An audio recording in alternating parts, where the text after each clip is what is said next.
First Secretary General of the AfCFTA Secretariat, of the support of the Government of Ghana, and in particular, the Ministry of Foreign Affairs and Regional Integration in the operationalization of this African project for Africa's collective development. Our doors are widely open to you. Excellencies, distinguished ladies and gentlemen, let me conclude by wishing the AU Chair, the Secretary General, a pleasant stay here in our beautiful city of Accra. Thank you for your kind attention.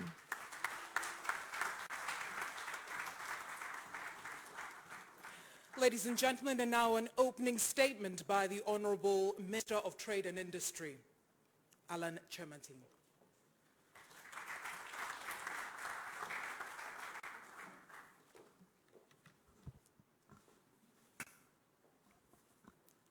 Excellency Nana Addo Dankwa Akufo, the President of the Republic of Ghana, Excellency Jerry John Rawlings, former President of Ghana, the representative of His Excellency John Akufo, former President of Ghana, my Lord Chief Justice of the Republic of Ghana, Justice Anin Yeboah, the Chairman of the Council of State, Nana Addo II, Excellency Musa Faki, Chairperson of the African Union Commission, Excellency Wamkele Mene, Secretary General of AfCFTA, the representative of Otumfuo Osei Tutu II, Asante Yene, the Chief of Staff, Senior Minister, colleague, Honorable Ministers of State, the Chairman of the Christian Council of Ghana, the representative of the National Chief Imam, members of the Diplomatic Corps, Excellencies, distinguished invited guests, ladies and gentlemen. I stand on existing protocol to add my voice to that of my colleague, the Honorable Minister for Foreign Affairs and Regional Integration, to extend a warm welcome to you all to this very important ceremony. I do so particularly for the distinguished delegation from the African Union Commission, led by the chairperson and also the newly elected Secretary General of the AfCFTA. Distinguished invited guests, it is appropriate on an occasion like this also to pay tribute to the leadership of the African Union Commission and in particular the Department of Trade and Industry for the significant contribution they have made in bringing us this far on our path towards the establishment of the AfCFTA. In the same vein, I acknowledge the support provided over the years by other African institutions such as the United Nations Economic Commission for Africa, the African Development Bank, the Afri-Exim Bank, and the regional economic communities. I wish also to recognize the invaluable contribution of my colleague, African Ministers of Trade, their senior officials, and members of the negotiating forum for shepherding to date the process of establishing the AfCFTA. On a more personal note, I've had the honor and privilege in and out of government of being very actively involved right from its inception in the design and development of the AfCFTA initiative. It is therefore a source of great joy to me that today we are taking a giant step forward towards realizing the dream and vision of the founding leaders of our continent to establish an African economic community. As you may be aware, the first major building block for the African economic community is establishing the free trade area for Africa, after which we will transition into a customs union before we finally get to our ultimate destination. Excellencies, distinguished ladies and gentlemen, the case for an integrated market for Africa has never been in doubt, in spite of the skepticism that has been associated with it. The most developed regions of the world are, incidentally, the regions also with a high level of market integration. Regrettably, Africa still remains the least integrated region in the world. Less than 15% of Africa's total trade occurs within the region. The paradox of Africa being the richest continent and yet the poorest could be partly attributed to this unfortunate situation. Distinguished invited guests, the successful implementation of the AfCFTA will bring many benefits to our continent. First, it will increase the level of intra-African trade with the harmonization and coordination of trade within the continent. It is estimated that intra-African trade would increase by as much as $35 billion US, or by 52% per annum by 2022. Secondly, AfCFTA will also address the challenge of small fragmented markets in Africa by creating a single continental market which will lead to economies of scale. Thirdly, it will add value to Africa's abundant natural resources and promote economic diversification and industrialization. Fourthly, it will promote the development of regional value chains and facilitate cross-border investments in Africa. Fifth, it will open up market opportunities for African SMEs on preferential trade terms. Sixth, with a population of 1.2 billion estimated to increase to about 2.5 billion by 2050, Africa will become a very attractive destination for foreign direct investment because of its market size, with the potential of joint ventures and enhanced local content. Seventh, it will deepen integration of Africa into global markets through supply chain arrangements and other commercial transactions. Eighth, Africa will improve its terms of trade with the rest of the world by adding value and earning higher values for its exports. Ninth, the AfCFTA will enhance benefits to consumers in Africa through lower prices of goods produced and imported from within the continent. And 10th, and last but not least, it will significantly increase employment opportunities, particularly for the youth and other vulnerable groups. Excellencies, distinguished invited guests, whilst acknowledging these benefits gained from AfCFTA, it is worth noting that these benefits will not accrue automatically to member states. It will require each member state to develop a national program of action in order to harness the benefits of AfCFTA. Such programs must be streamed into national development programs. In addition, the effective implementation of AfCFTA will require sustained political will and commitment from the highest level of executive authority in each country in respect of providing adequate budgetary resources to support the growth development of priority sectors, as well as creating the appropriate incentive and regulatory framework to attract investments from the private sector, domestic and foreign. At the national, regional and continental levels, the need to develop modern trade-related infrastructure, including multimodal transport infrastructure to improve connectivity, cannot be overemphasized. There will also be the need to diversify our economies and produce more value-added products.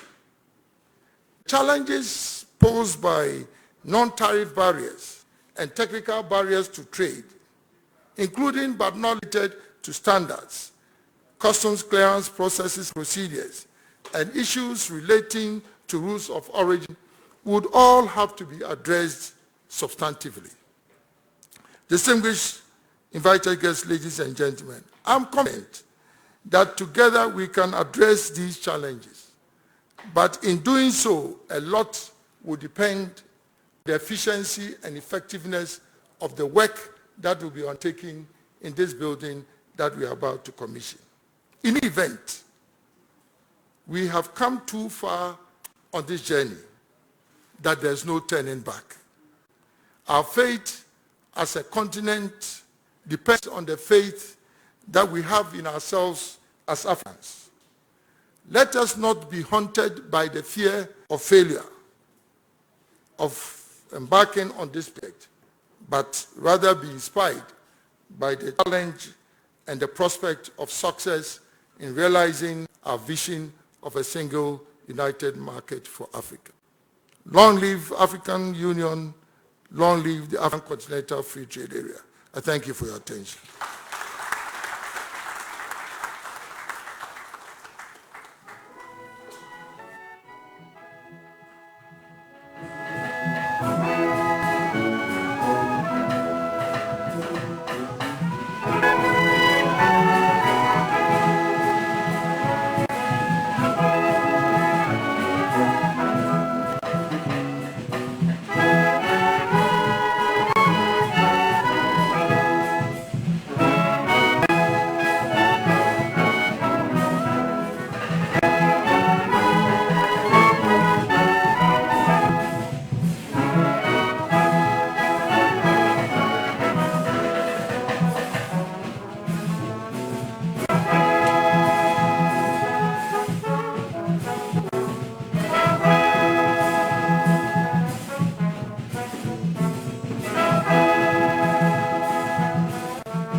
Et maintenant, mesdames et messieurs, je vous présente le président de la République du Ghana. Ladies and gentlemen, please welcome His Excellency Nana Addo Dankwa Akufo, the President of the Republic of Ghana.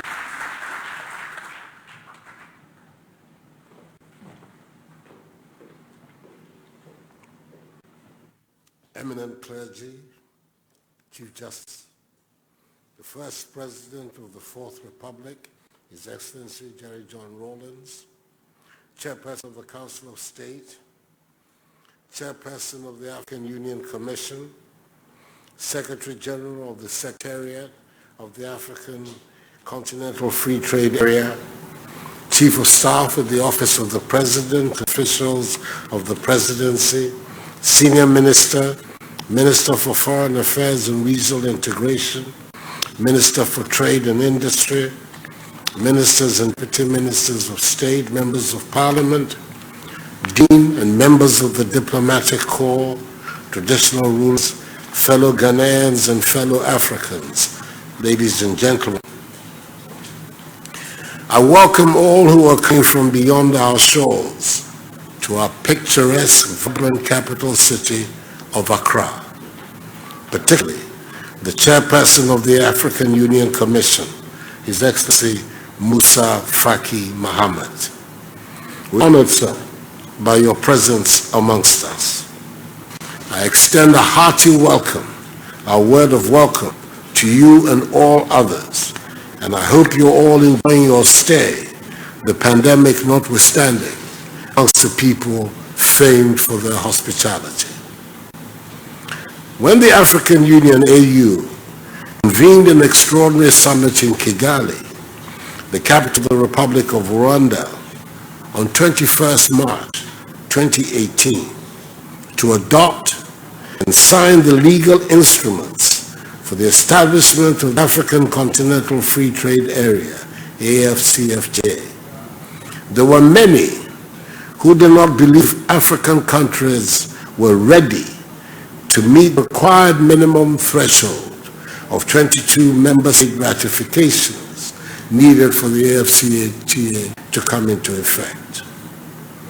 On 30th May 2019, a year later, after the minimum threshold was met, with Ghana and Kenya being the first to deposit on the same day their instruments of ratification with the AU Commission, the operational phase of the AfCFTA was launched as the agreement had become effective.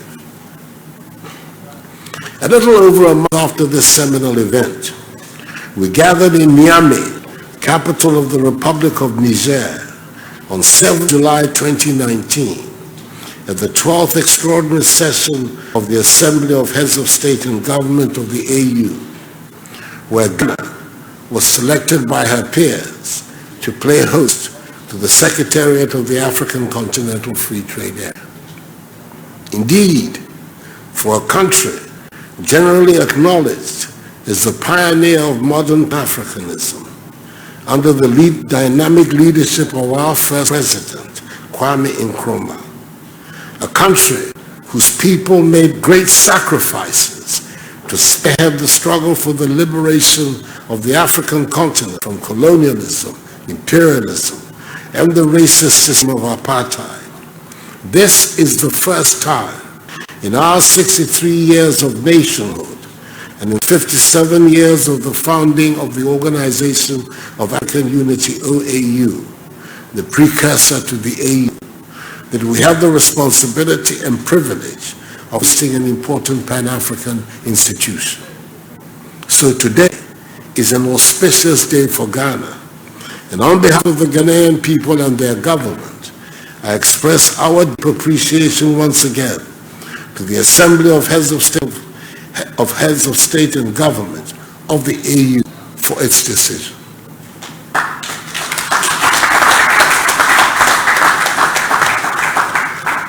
I thank also my fellow Ghanaians, the first President of Ghana's Fourth Republic, His Excellency Jerry John Rawlings, the second President of the Fourth Republic, His Excellency John Agyekum Akufo, former First Lady, Her Excellency Nana Addo Rawlings, Asantehene Utufo Osei-Tutu II, the Minister for Trade and Industry, Alan Kyerematen, who brilliantly led Ghana's efforts, and other officials of government for the diverse roles they play in helping to promote Ghana's successful bid.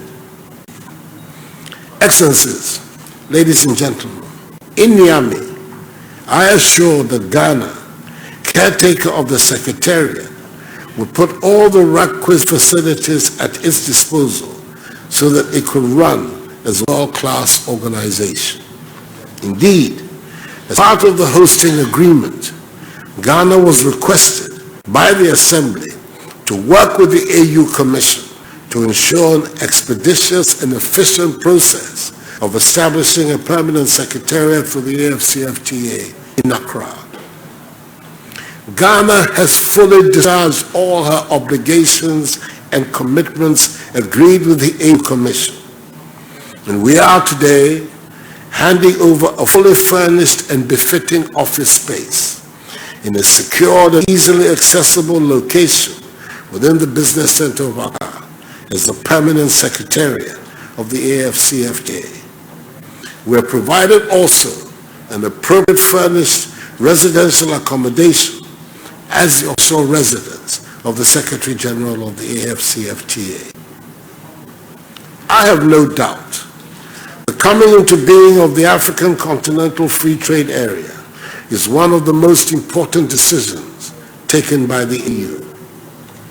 When you consider the fact that trade between African countries remains low, currently standing at some 16% of our combined GDP, compared to other parts of the world, like the European Union 75%. It is obvious that these very low levels of intra-regional trade constitute one of the defining characteristics of our continuing poverty. They hinder our prospects of bringing prosperity to our peoples. A large part of the growth and prosperity that we seek on the continent will come from us trading more amongst ourselves.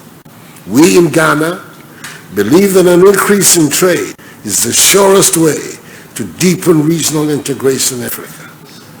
It will mean a rapid increase in the exchange of agricultural, industrial, financial, scientific, and technological products, which would significantly enhance our economic fortunes as a continent, create prosperity, and provide opportunities for employment for the broad masses of Africans, particularly the youth. The economic integration of Africa will lay a strong foundation for an Africa beyond aid. It is for this reason that I have continued in the footsteps of my predecessors, fighting for the cause of African unity. An effective implementation of the AfCFTA will dispel the notion that the AU is not capable of executing its own decisions. Africa's new sense of urgency and aspiration of true self-reliance will be amply demonstrated by today's ceremony. In this regard, I appeal to all member states who are yet to ratify the AfCFTA agreement to take advantage of the postponement of the date start of trading and to do so by December 2020 to enable us to trade fully amongst ourselves so we can harness the benefits of the AfCFTA together. The pandemic has heightened the importance of the success of the AfCFTA. The disruption of global supply chains has reinforced the necessity for closer integration amongst us so that we can boost our mutual self-sufficiency, strengthen our economies, and reduce our dependence on external sources. We are now the world's largest free trade area since the formation of the World Trade Organization, and we must make it count. Covering a market of 1.2 billion people, combined GDP of some 3 trillion United States dollars across the 54 member states of the AU that have signed up to the agreement, it will provide the vehicle for us to trade among ourselves in a more modern and sophisticated manner. It will offer a huge opportunity to exploit abundant wealth and resources of our great continent for the benefit of all our people. And it will give us protection in how to deal with other trading blocs. So I urge member states to put in an extra effort to conclude all outstanding implementation issues for their adoption by the AU Assembly in the next Extraordinary Summit scheduled for December 2020 to pave way for the smooth commencement of trading on 1st January 2021. As we welcome the newly elected first Secretary General of the Secretariat, Mr. Wamkele Kebetwe Meni, and his family to Ghana, I know that he is fully aware of the enormous task ahead of him and his colleagues who will be managing the Secretariat. Secretary General, a heartfelt akwaba to you and your family. Ghanaians always had a sense of special solidarity with South Africans, so you will be at home here. The AfCFTA Framework Agreement provides for a functionally autonomous, independent institution within the EU system. In upholding this and other provisions of the agreement, the Secretary General must work towards building a strong, efficient, and effective Secretariat with the capacity to implement the various trade rules in line with the text of the agreement to help build credibility and reduce trade policy uncertainty in the continent. The world is watching to see whether the Secretariat will indeed provide the springboard for Africa's economic integration and rapid growth. And I'm confident that under your tenure, it will. Mr. Secretary General, rest assured of the firm support of the government of Ghana for your work and activities. Before I conclude, let me commend highly President of the Republic of Niger, His Excellency Mamadou Issoufou, current chair of ECOWAS, for the stellar work he has done in championing the African Continental Free Trade Initiative. No one has done more to ensure the coming into force of the AfCFTA than President Issoufou. Our posterity will reward his name accordingly.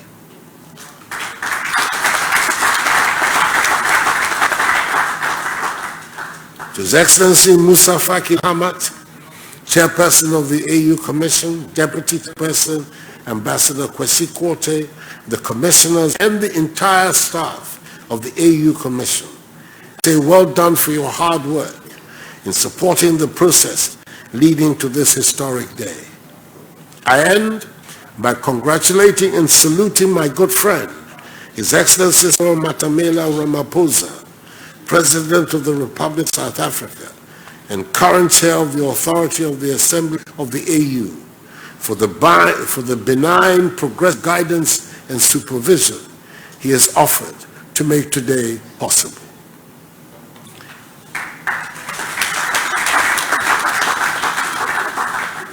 Accordingly, ladies and gentlemen, your excellencies, I have the greatest pleasure formally to commission and hand over the office of the AfCFTA Secretariat to the African Union Commission. May God...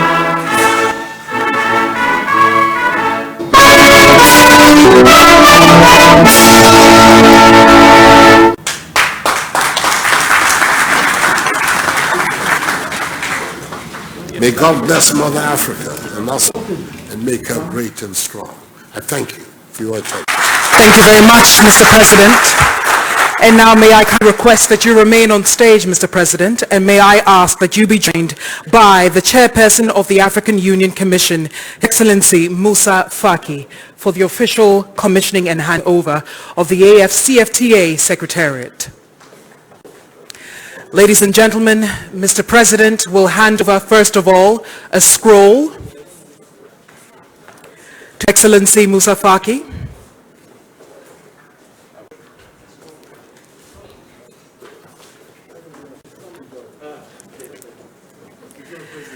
Round of applause for the first handing over. And now, ladies and gentlemen,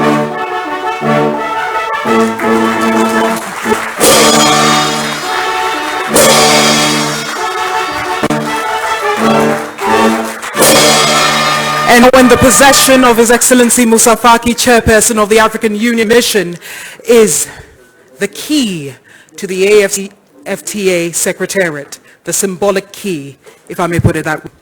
Ladies and gentlemen, may I now allow His Excellency Moussa Faki, Chairperson of the African Union Commission, to share a few words.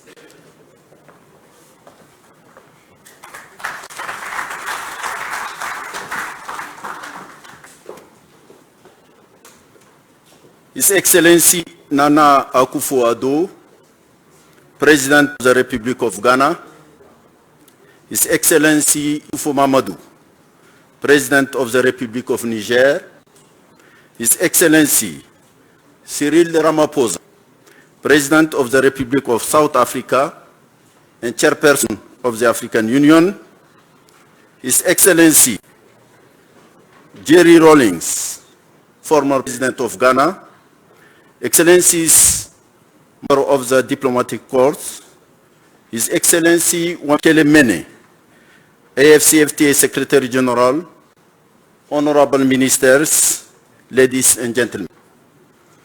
I am honored to be here to witness the handover of the headquarters of the AfCFTA Secretariat by the Republic of Ghana to the African Union. I wish to thank President Nana Addo for the warm welcome and gracious hospitality accorded to me during my visit. In the same token, I wish to salute his steadfast leadership in making the strong and legitimate case for the Secretariat to host it here in Ghana. This included contributing financial resources to ensure this important symbol of our union is ready today. Thank you, Your Excellency.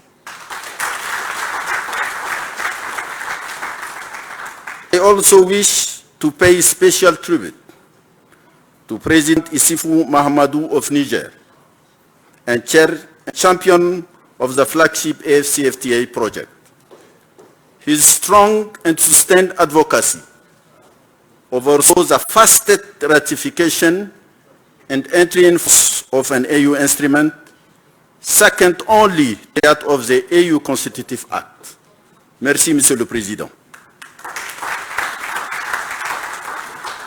We are also here today thanks to the unfailing support and leadership of President Ramaphosa, our chair, who has made the operationalization of AfCFTA a priority during his tenure. Indeed, today marks a historic milestone in the road to fulfill the vision of our founding father for continental integration that dates back to the inaugural session of the OAU in 1963, articulated more strongly by then President Kwame Nkrumah in his landmark speech. Excellencies, ladies and gentlemen, we stand here today despite a global COVID-19 pandemic that has caused major disruptions to global trade and the movement of goods and people. It is fitting that the Secretariat will have its home here in Accra. Ghana is a historical trading center for gold, cocoa and timbers and other valuable goods, and remains an important center of commerce on the continent and beyond.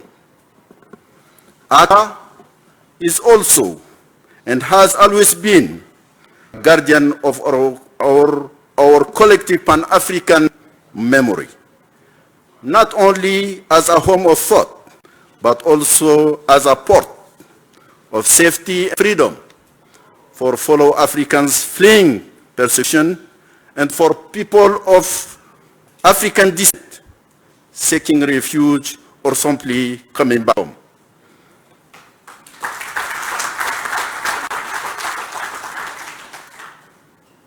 Madame, you're coming from the United States, you're an African American, welcome back home.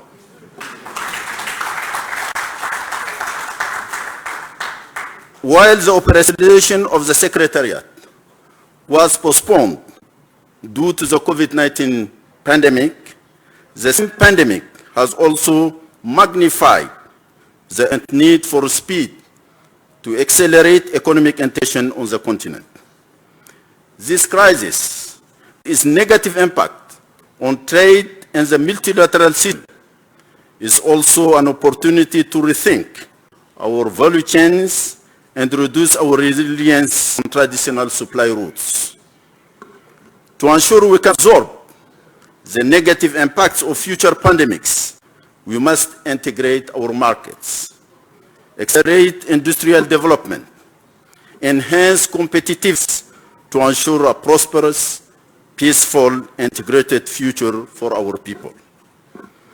When COVID-19 hit, Africa took strong and early action to the surprise of many. We opened essential corridors to facilitate the transport and delivery of urgently needed equipment and first responders to member states. We also set up a pooled procurement platform of medical supplies for member states. and after CDC, the AU Agency for Public Health Strategies is ably coordinating the continental response. Africa demonstrated resilience and also a sense of cooperation and solidarity in the face of this common threat. Excellencies, ladies and gentlemen, it is the same spirit of unity that has brought us here today to this physical manifestation of a key economic Pan-African agenda that be led by Honorable Wamkele Mwene, whose vast experience, vision, and competence belies his relative youth. Congratulations, my brother. I am sure you will take care of this beautiful headquarters. I cannot finish without applauding African trade ministers, including Minister Alan Keratin here today, whose strong contribution, I remember, together with Foreign Minister Shirley Bush, was critical not only to Ghana's victory to host the AfCFTA Secretariat, but also for the success of the entire process.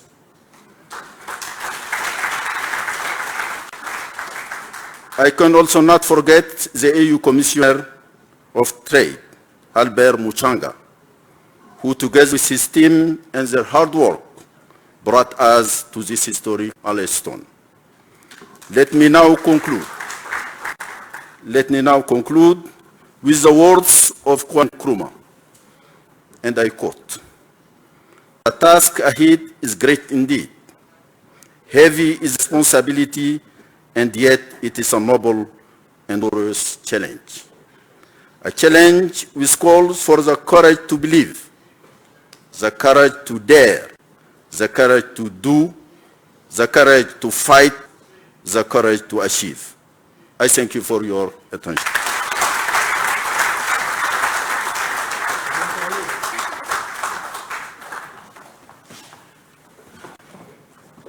Ladies and gentlemen, our next speaker could easily be described as the strongest man in Africa, on whose shoulders this huge responsibility has just been placed. Please allow me, and a very welcoming and encouraging round of applause, allow me to bring to the podium His Excellency, the first Secretary General of the AfCFTA, His Excellency Wamkele Mwene.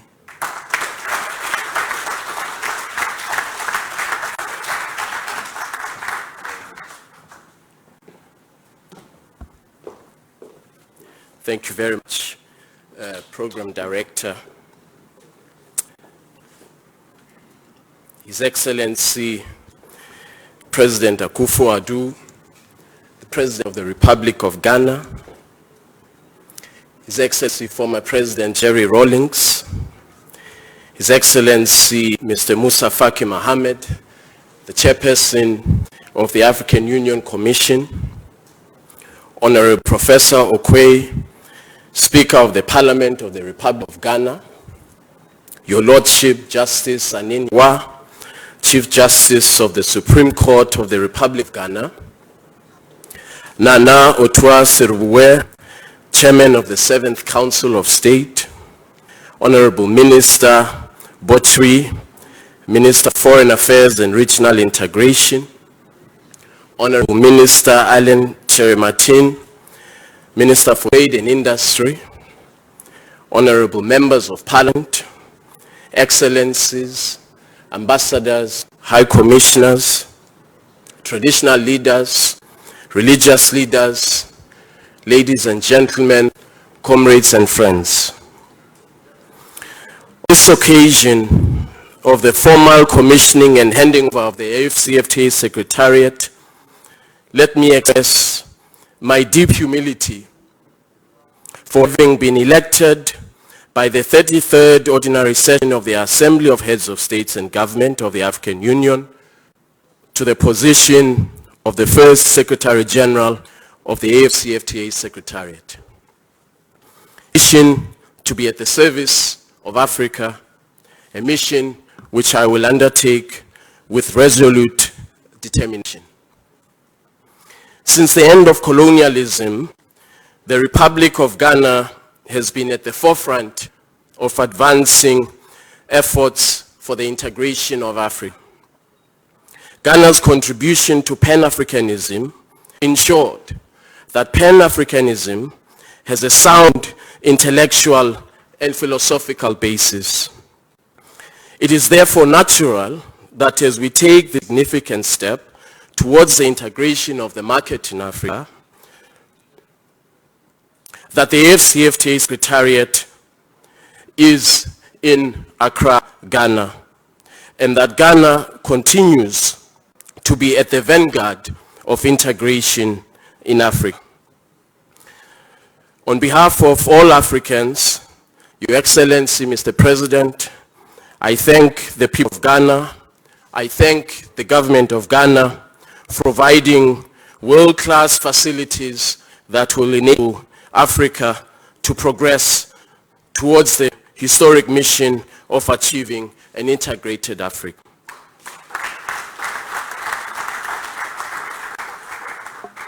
The Republic of Ghana and the people of Ghana, at great sacrifice, made an unprecedented contribution to the fight to end colonialism in Africa and the defeat of apartheid in South Africa. I was born and raised in apartheid during a period when the depraved apartheid regime was at its brutality. Through the Organization of African Unity, which was inspired by the leadership of Ghana, the continent declared that Africa shall not be free until the people of South Africa are themselves free of the shackles and bondage of apartheid. The fact that a South African who was born and raised under apartheid is able to stand before you today, mandated by the Assembly of Heads of States, to advance the imperatives of Pan-Africanism, truly is a remarkable testament to Ghana's long-held principle that Africa shall not be free until people of South Africa are free from the shackles and bondage of apartheid. Your Excellencies, ladies and gentlemen, since the negotiations were launched in Johannesburg in 2015, remarkable progress has been achieved, largely because of the political will and commitment of the Assembly of Heads of States and Government of the African Union to ensure that Africa takes concrete steps towards the creation of an integrated market. In this regard, I wish to join His Excellency the President of the Republic and His Excellency the Chairperson of the Commission to pay tribute to the President of the Republic of Niger, His Excellency President Mamadou Issoufou, the champion and leader of the AfCFTA, for his unwavering and dedicated leadership of the AfCFTA negotiations. Under his leadership and guidance as the champion of the AfCFTA, Africa confounded critics. 54 countries have signed the agreement. 28 countries have ratified it, making it one of the fastest ratifications in the history of the African Union. Since my election in February 2020, His Excellency Musa Faki Mohammed and his team provided me with the resources and the support that I needed during the period that I was at Addis Ababa, waiting to transition to Accra. I thank him for his leadership and political support during this difficult time when it appeared that COVID-19 would obstruct our efforts. Merci beaucoup, mon grand frère. Through the leadership of the Chairperson of the Assembly, His Excellency President Ramaphosa of South Africa, Africa was able to coordinate an effective public health, trade, and debt relief response to the COVID-19 crisis, thereby enabling the mitigation of the impact of the crisis. I thank the President for his leadership. I was here in Accra in 2012 as a senior trade official when we adopted the Boosting Intra-Africa Trade Action Plan and the Action Plan for AfCFTA negotiations, which were later adopted. There are 7 Intra-Africa Trade Action Plan. We all appreciate the significance of export specialization, underdeveloped regional value chains. Of course, high regulatory is a very low percentage of intra-Africa trade of between 15 and 18%. And as noted, an over-reliance on the export of primary commodities to traditional markets of the North. In other words, Africa continues to be trapped in a colonial economic model, which requires that we aggressively implement the AfCFTA as one of the tools for effecting a fundamental structural transformation of Africa's economy. We have to take action now. We have to take action to dismantle the colonial economic model that we inherited. The AfCFTA is therefore a critical response to Africa's economic development challenges. It has the potential to enable Africa to significantly boost intra-Africa trade, to improve economies of scale through an integrated market. It has the potential to be a catalyst for industrial development, placing Africa on a path to exporting value-added products and improving Africa's competitiveness both in its own markets and globally. It also sends a very strong signal to international investors that Africa is open for business based on a single rule book, trade and investment. Your Excellencies, ladies and gentlemen, the AfCFTA signals that Africa is open for business and for mutually beneficial investment, thereby creating jobs and improving livelihoods. We're a market of 1.2 billion people. We have a combined GDP of $3.4 trillion US dollars. We boast over 400 companies that earn annual revenues of $1 billion or more. And according to Professor Risinye and Acha Leke, writing in 2019 in the publication Foresight Africa, a Brookings Institute publication, African industries have the opportunity to double production to nearly $1 trillion within a decade, with 3/4 of growth coming from the manufacturing sector to substitute third country imports and meet increasing local demand in Africa. And of course, through the last half of the decade, 7 of the world's 10 fastest growing economies in the world were in Africa, according to the IMF World Economic Outlook database of October 2019. Indeed, Your Excellencies, this indicates that Africa is open for business. This is a period of unprecedented challenges to the global economy and the multilateral trading system on which the global economy is anchored. The multilateral trading system is under severe strain, largely due to what appears to be an abandonment of the rules that underpin it.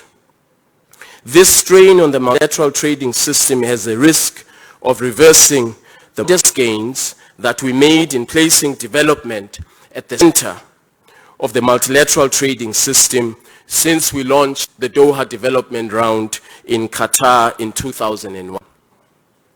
Africa's response against this strain on the multilateral trading system must be to consolidate and advance our continental market integration objectives through the AfCFTA.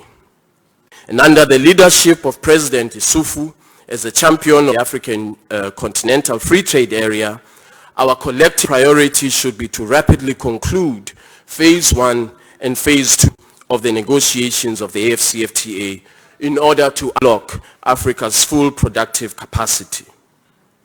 The ongoing COVID-19 crisis has ravaged global economic activity. It has severely disrupted trade and global supply chains. Of course, it has had a negative effect on public health. Africa should not despair and fall into despondency. From a trade perspective, we should see this as an opportunity. Through the AfCFTA, we have an opportunity to reconfigure our supply chains, to reduce reliance on us, and to expedite the establishment of regional value chains that will boost intra-Africa trade and secure Africa's productive capacity for generations to come. In this connection, in the last 4 months since I have been elected, I have already initiated and very promising engagements with 3 of the world's largest automobile manufacturers with the view to establishment of automobile value chains across the African continent. I intend to extend this type of an engagement to include other labor-intensive sectors such as agro-processing. In this endeavor, the AfCFTA Secretariat shall work with our sister Department of Trade Industry, the African Union Commission, as well as our partners such as UNECA and AfrEximbank to advance Africa's industrial development objectives. We should be in no doubt, ladies and gentlemen, as much progress as we have made, there will be implementation-related challenges ahead.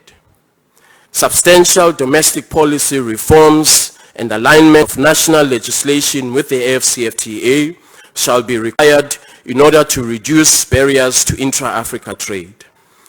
Transshipment of goods from third countries outside of the AfCFTA zone will be a significant risk.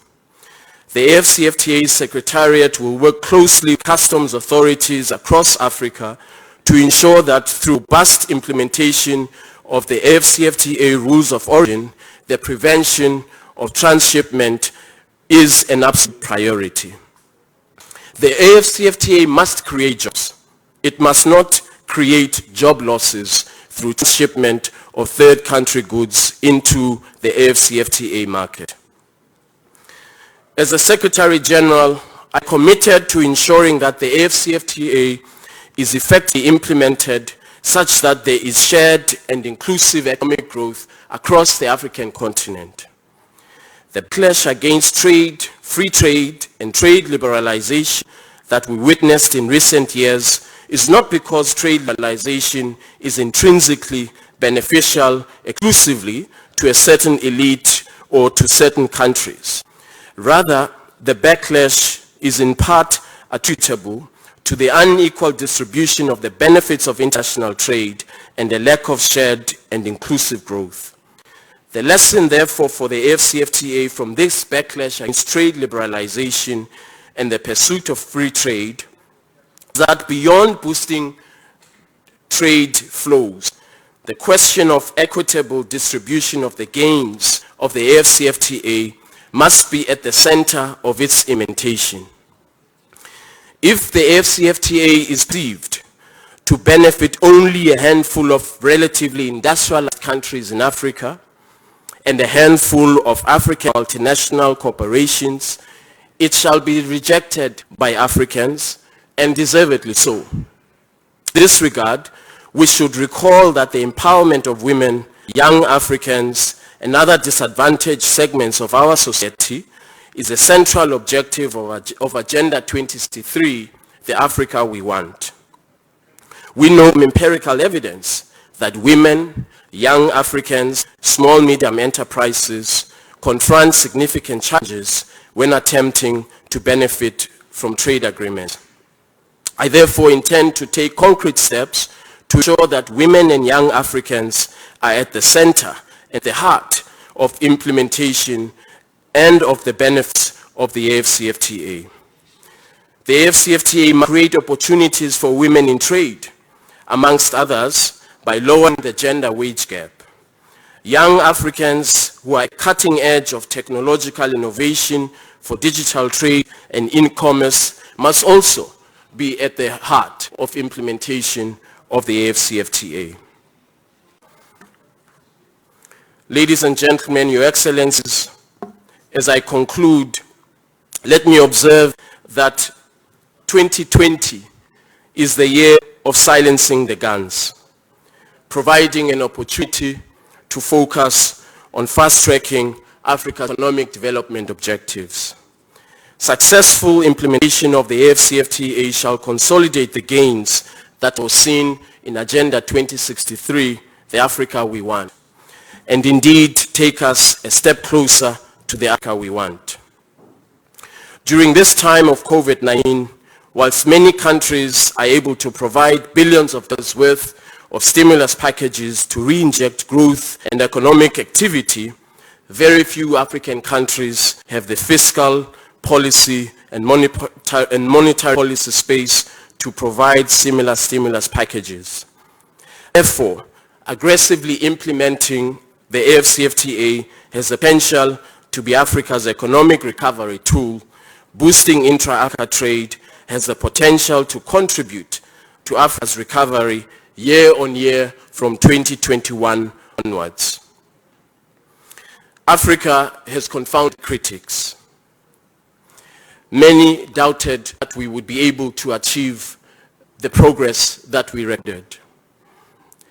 Standing on the shoulders of the great liberation struggle heroes of our time, we did fail in this historic mission to integrate Africa. I thank you.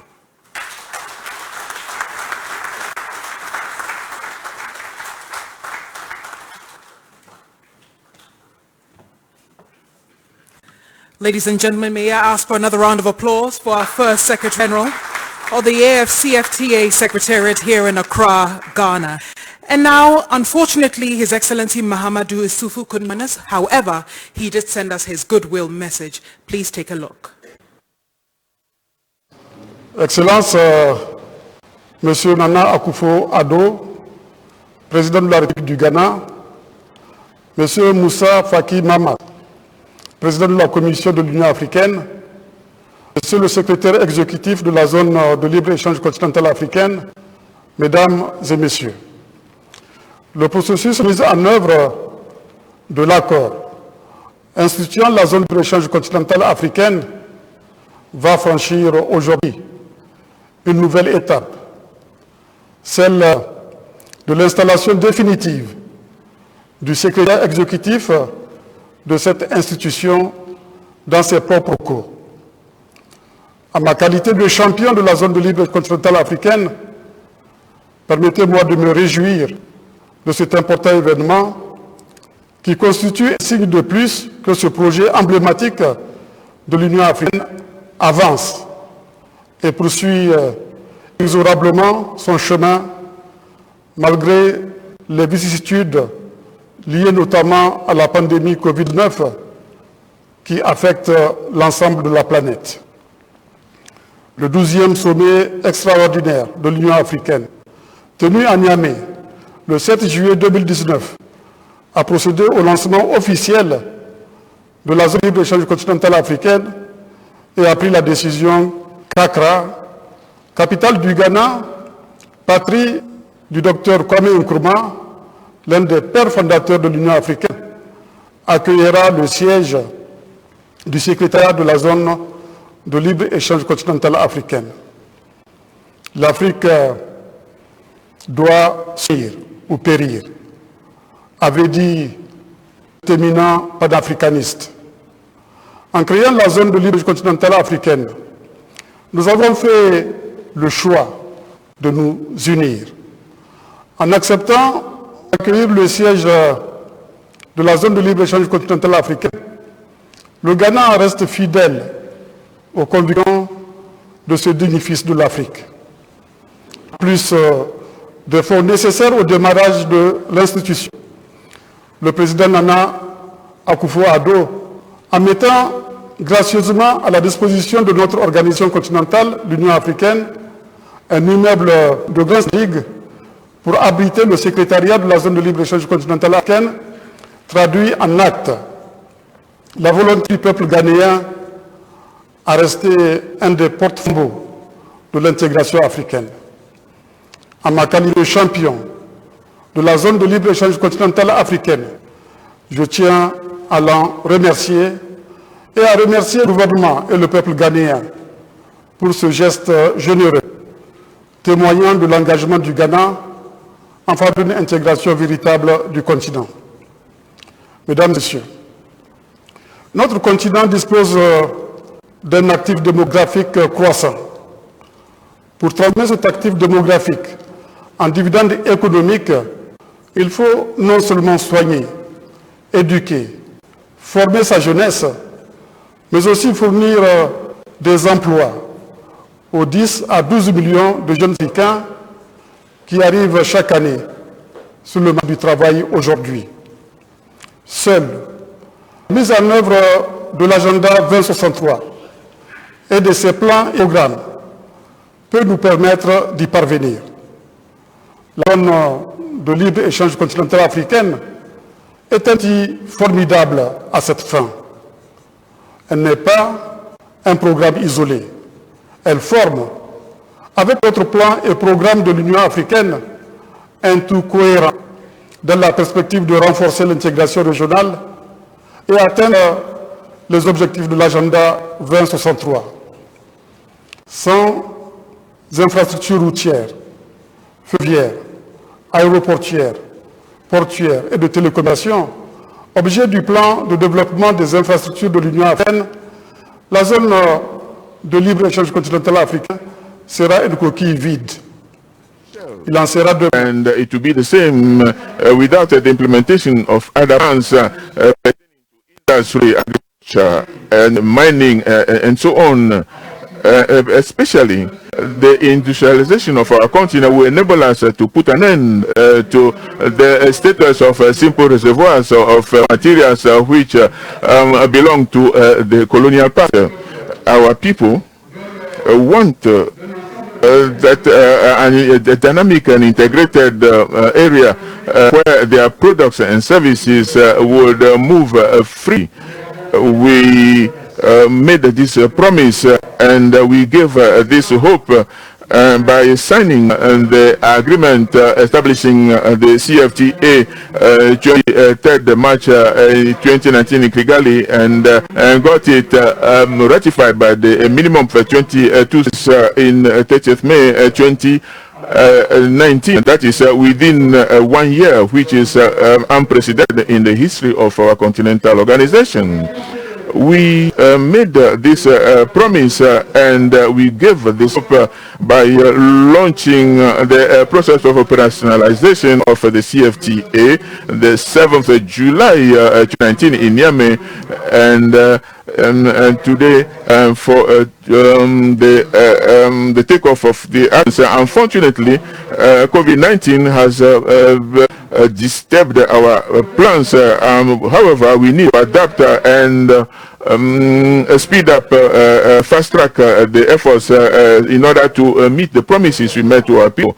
And I would like to seize the opportunity to ask all stakeholders of the CFTA to pool their efforts and resources and energies so that the objectives that we have set ourselves will be achieved, particularly the finalization of the issues of the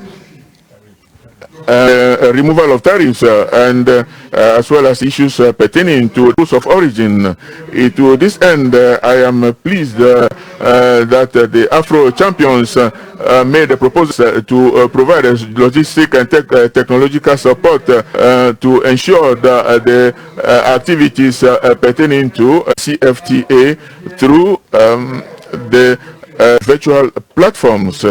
Our ministers and negotiators and specialists to seize the opportunity for this offer by Afro champions to organize virtual meetings and take the necessary measures so that the relevant activities could be carried out and so that the transactions of the CFTA could effectively take place. The Secretariat of the CFTA should be assigned the necessary budget and recruit the necessary personnel so that the work can go on. I know that the president of the AU Commission, Monsieur Faki, knows what to do, and I hereby salute him for the work he's been doing. Ladies and gentlemen, I would like to exhort all of us to maintain a sense of unity and solidarity and dignity as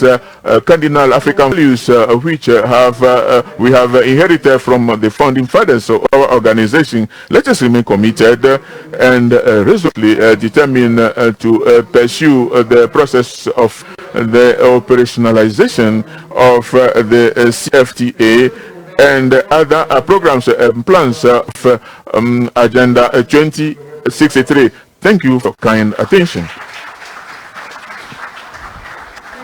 And now a goodwill message from His Excellency Cyril Ramaphosa, President of the Republic of South Africa, will be delivered by Her Excellency, the South African High Commissioner to Ghana, Madame Lulu Sinkwana. President of Niger and AU champion of the AfCFTA, Mr. Moussa Faki, Chairperson of the African Union Commission, Mr. Wamkele Mene, Secretary General of the AfCFTA, Honorable Ministers, Members of Parliament, Ambassadors, and members of the Diplomatic Corps, led by our Dean here, Nananu Name, distinguished guests, Mr. President, I respectfully stand to deliver a statement on behalf of the African Union Chair, His Excellency, Mr. Matamela Cyril Ramaphosa, the President of South Africa. A statement reads as follows. Excellencies, allow me first of all to congratulate the President of Ghana, His Excellency Nana Addo, for hosting the AfCFTA headquarters, as well as the Secretary General, Mr. Wamkele Nene. His other name is Kiabetswi, Mr. President, which means I have been given. When you have son, you give him a piece of land to there, and it is Sutu Kiabetswi. He says, I've been given Kiabetswi. And then his second name is Xhosa. It means Wamkele. He has accepted.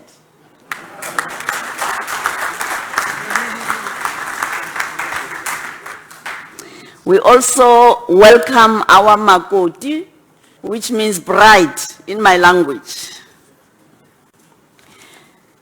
Mr. President, on behalf of the African Union and the entire continent, I express our profound gratitude to the government and people of Ghana for generously honoring the building and residence which house the AfCFTA and Secretary General.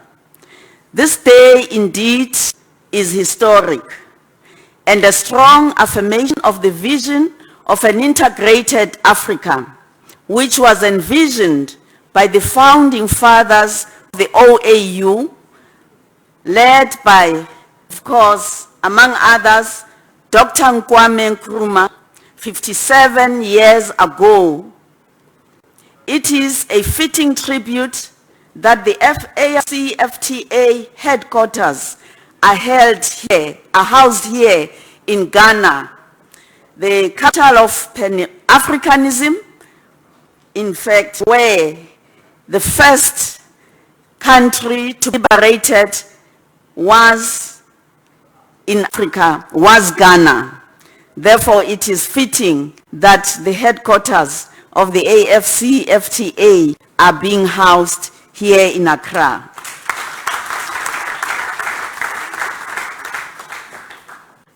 I want to reassure you, Mr. Mene, the Chair's unwavering support as you execute your responsibilities of promoting the successful implementation of the AfCFTA as entrusted by you by the continent. Mr. Mene, you are facing enormous challenges ahead, but they are not insurmountable. When successfully implemented, the AfCFTA will be a huge milestone towards the realization of Agenda 2063, the Africa we want. As AU Chair, I also wish to assure you of the AU's commitment to the successful implementation of the AfCFTA as a practical contribution to the economic development of Africa. We welcome the progress achieved thus far in the implementation of the NAMI decision of July 2019. We also acknowledge the challenges that still exist in negotiations at the moment, in particular around the issue of rules of origin and trade offers, as well as trade-in services. We are confident that through your leadership, the determination of the AU member states, all bracketed issues should be resolved soon. We remain concerned about the impact of the global pandemic that the global pandemic caused on the continent. That is COVID-19, the COVID-19 virus, which resulted in thousands of fatalities. The COVID-19 pandemic arrived at a moment when prospects for many African countries were promising. At the beginning of 2020, Africa was on track to continue its economic expansion, with growth projected to rise from 2.9% in 2019 to 3.2% in 2020 and 3.5% in 2021. It is also equally important to state that important gains are being registered in poverty reduction and health indicators. We are witnessing unprecedented embracing of technology and innovation across the continent, particularly by young Africans, acting as early adopters of new platforms such as mobile money, which we call Momo here in Ghana. Distinguished guests, progress has also been made with respect to political unity and economic integration. The entry into force of the African Continental Trade Area in May 2019 promised to boost Africa trade by as much as 25% by 2040. Excellencies, we've all agreed that peace and security on the continent is a prerequisite to sustainable economic development. Accordingly, we must continue our efforts to silence the guns so as to achieve the Africa we want. We have decided to also prioritize infrastructure development to ensure seamless transportation of goods and services as we increase trade amongst ourselves. Furthermore, it is important to note that Africa enjoys some of the highest global returns on foreign direct investment. Several inclusive elections are increasingly the norm for many African countries, many of which are due now in 2020. At the same time, as with other regions of the world, Africa faced important challenges. It was not on track to achieve goals of the 2030 Agenda and Agenda 2063. Our progress is undermined by weak governance, environmental degradation, lack of economic diversity, and humanitarian and conflict situations, among others. The pandemic necessitated the postponement of the July 20 start date of trade under this AfCFTA, which delayed the promise of opportunities for new exports, jobs, investments in infrastructure and financing for Africa development. The huge economic effect of the crisis has led to exchange rate depreciations and a projected decline in Africa's GDP. The UN Economic Commission for Africa envisages a minus 2.6% contraction in terms of economic growth in Africa, depriving 19 million people of their livelihoods and pushing 29 million people into poverty.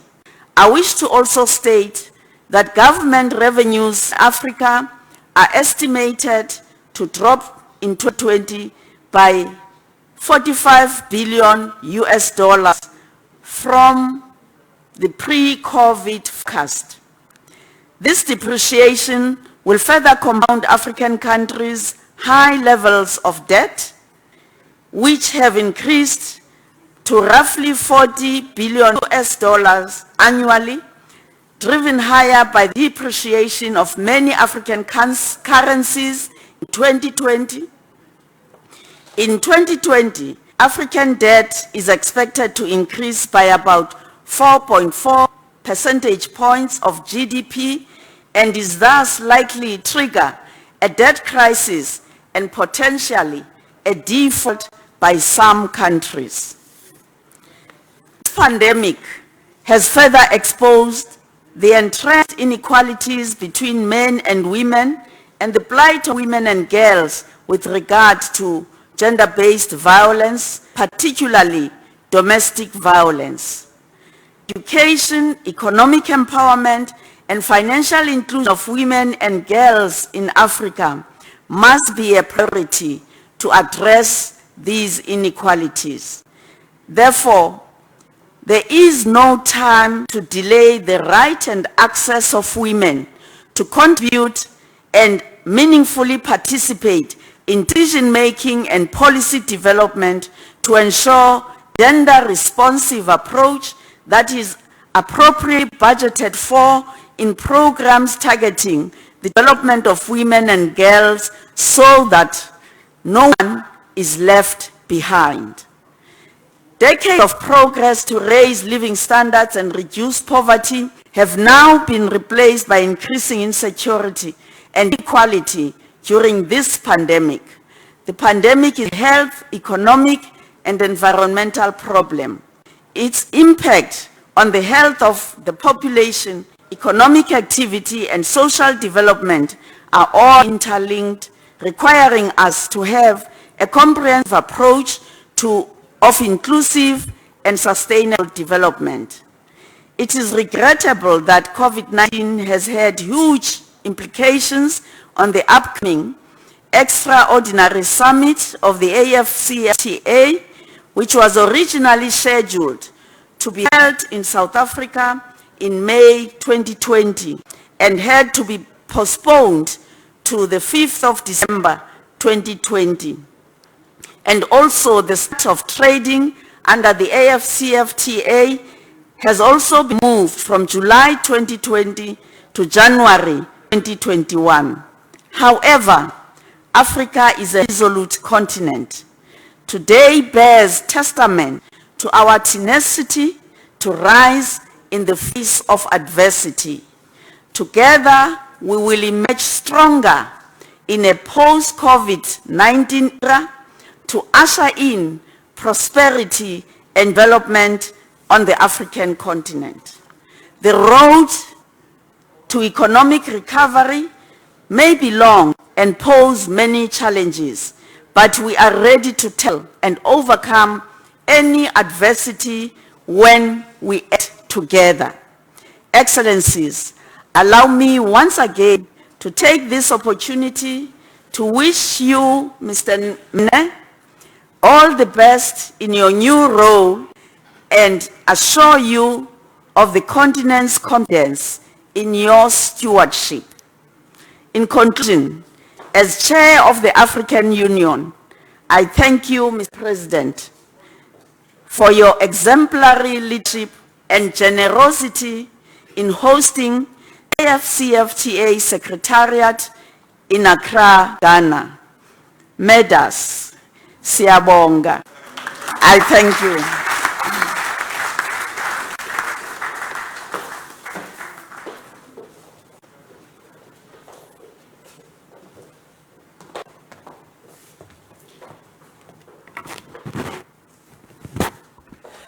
Thank you very much. Ladies and gentlemen, in accordance with the strict social distancing rule, please allow us to proceed with the second part of this morning's program with only a select few, but we have made arrangements so that you can watch all the activities after this on both screens in this room.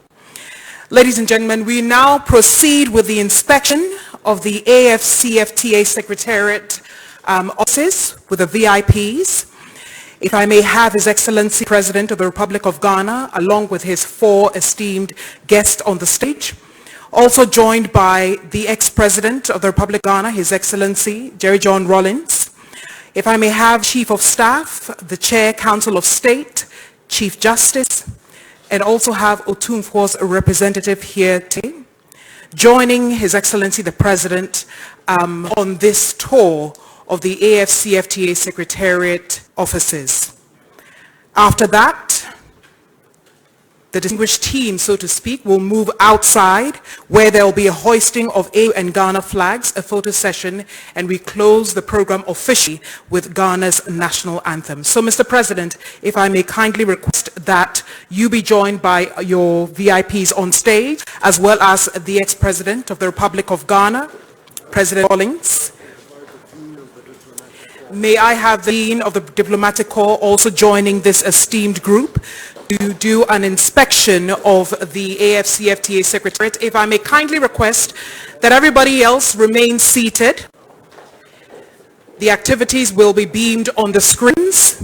If I may kindly ask that everybody else remain seated. Mr. President will be joined by the Chief of Staff, Chair, Council of State, Chief Justice. Of course, he has been joined by His Excellency, the President, the ex-President, Rawlings, and of course, Otu's rep as well.